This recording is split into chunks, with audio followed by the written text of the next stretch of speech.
factory worker. This machine, that's the PLC system, right, Mr. Simeon? Yes, sir. So this one, like you see these tanks, these are for, this is where we put the sugar, the soft drink, you know, that we want to mix the juice. That's what this is for. The boiler is in the back behind it. As you can see, that's the old system we have. We added this other system, is a newer machine. So when you put all of them together, it gives you an increased capacity. Because first, that machine was giving us like 5,000 bottles an hour. This one gives us, I think, 8 or 9,000. That's another one again that we're adding. Then this is the new space. If you look here, the new warehouse. So that's where you see the construction, the expansion to take more capacity. You can see over there, you can see the you can go in there, the filling machine. You can go in. So go and see. Go inside, see.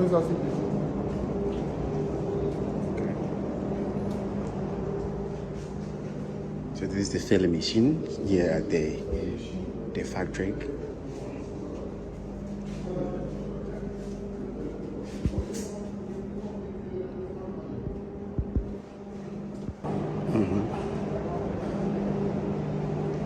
You have the bottle blow machine, bottle blow mold machine. So you see those preforms you saw over there, that thing alone, a small tube I was talking to Mr. Fonda about. This is what we put it to blow the bottles. So these are the brand new machines we brought for that. These are what you call, these are what generates the air, right? Compressors. Then on this one, we have another something called the reverse osmosis. This is another reverse osmosis machine. But the guy has to come and reassemble because we bought a lot of these filters. So the new pump that we put in there, the back up in there as you can see. So the new pumps, what they will do, they will give us an increased capacity. So that's what these are all about. Alright, so the plumber trying to do an estimate, we use these pipes. But you did an estimate before and that's how we bought these pipes? Yeah, we still need some brackets and some other things for them. Oh, water brackets. So check it around here because your pipe, because you remember you did an estimate before? From pipe plumber, you the one, Basman. Then that one is another machine, it's another extension of the room. Then upstairs, as you can see on that side, you see we extended the offices. So that's what has stored the place. We shut it down and we decided to, reinvest in it to have a bigger facility for more production. As you can see, it's a brand new generator that's out there. It's a 450 kVA generator. Yeah. What all will be produced here? So we'll do water, we'll do soft drink, we'll do juice. How soon do we expect this? Oh, in about 60 days, 60 to 90. Maybe estimating how many Liberians, because most people like Honorable Simeon Freeman is not providing jobs. 300. Yeah, that banker is supposed to provide jobs, not me, but we'll do about 300. Because that's why you hire a president. You know, when people that have not had these kind of experiences, that you walk through here, you see the level of investment, right? So it means that this person has the capacity to lead the country because they know exactly what it takes to get the job done. But most of the people in government, they've never worked before. They only come to government, that's when they make money. So with what you've seen here, you can see all of these things cost hundreds of thousands of dollars. You can see a lot of these boxes. We haven't opened them because we didn't have the brand new generator. We have another generator in there, which you guys will go and see, which is another 400 kVA. That's a Cummins. So we had to bring a brand new generator. So now Mr. C, he's the expert. He would do all of the assembly line, what have you. And the reason why we did these expansions, because with the increase in output, we need more capacity. And we have 2 more of the machines coming that will take us up to 25,000 bottles an hour. Recently, we heard that there was some media publication that criticized, this facility. About what? About saying that the dirty? appearance of it. You see, that's the point. The city is dirty. They don't worry about that. I live across the bridge. Every time I pass in Douala is a piece of filth all over the city, very dirty. Nobody concerned about that, but because Simeon Freeman owns it, so it becomes a political mark. And that's the sadness. I'm trying to invest to create jobs, but an EPAC is they see a place that is dirty. They don't see that, oh, there is an investment.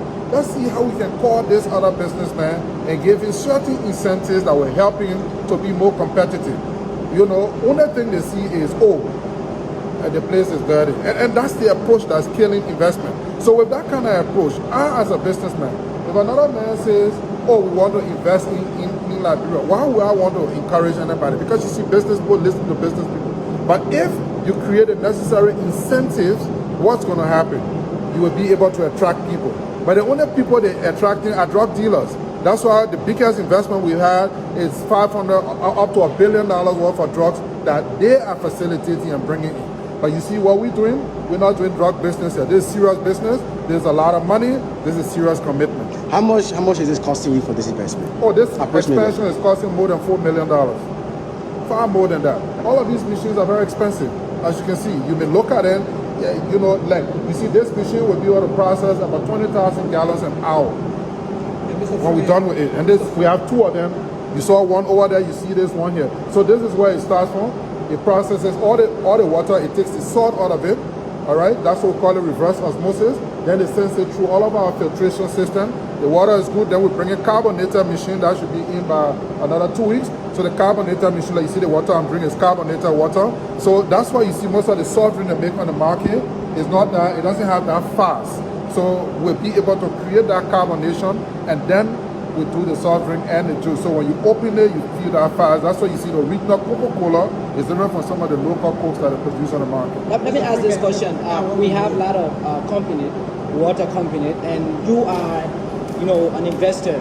What will distinguish your factory from the rest of so what we have? the distinction for us would be the quality, would be the price. So our prices would be much lower. And also our product would be very good. We also have another factory that does the preform in another country. So we supply ourselves and we also buy from other producers as well. Mr. Freeman, I want to know, there are a lot of factories on the Tiban Freeman producing water, producing a lot of stuff. But you come to employment. Yes, that's a very good point, but the last time when we had this factory open, we provided jobs from within this area. But don't forget now, there's not a community investment. The investor will have to look for the competent people. So if the competent people live in District 17 or District 5 or District 3 or District 6, we have to go for competent people. So the argument that, oh, most of the employees are not coming from a region, you see the business is not responsible to provide education and capacitation. That's the job for the government. The government is supposed to create the training opportunities. You go to China, what do? They invest in all of the trade school, all of the capacitation. So when the businesses come, then the businesses just take all of the raw material. But raw material meaning some of the competent human beings that they have to use for the job. But in our case, many times, what do you have? You have the people wanting the job, but they don't have the capacity. And then they say, oh, you're not hiring our people. So many times, that's why you see most of the factories have to recruit people that bring the competence to skill. But what we tried to do here the last time was to try to train people. We brought in the people that tried to train some of the other locals. So we might try to repeat that, but it's also very expensive. Yeah, Mr. Freeman, lastly, is this a self-initiative or are you in partnership? No, it's 100% us. All of these businesses, whether it's the hotel, whether it's TLTV, whether it's here, everything else is 100% us.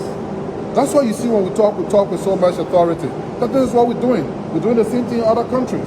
You know, you heard about Freeman City. All those things are things we're doing. These people, they have nothing. They bring nothing to the table. And I hope you journalists can elevate that so that the people are educated and know who to give power to. Because if you can't manage yourself, most of these guys, when they leave power, they're so hungry. They start to rock keke and fight for keke like you. You see, but we are not in power and we're doing these things. When you give us the resources, we know exactly how to move the country in the right direction. Last name, Mr. Freeman, around the July 26th, we saw you posted on your Facebook page that you were giving 1,500 to 1,500 people. 1,500. How was it? Oh, it was good. We just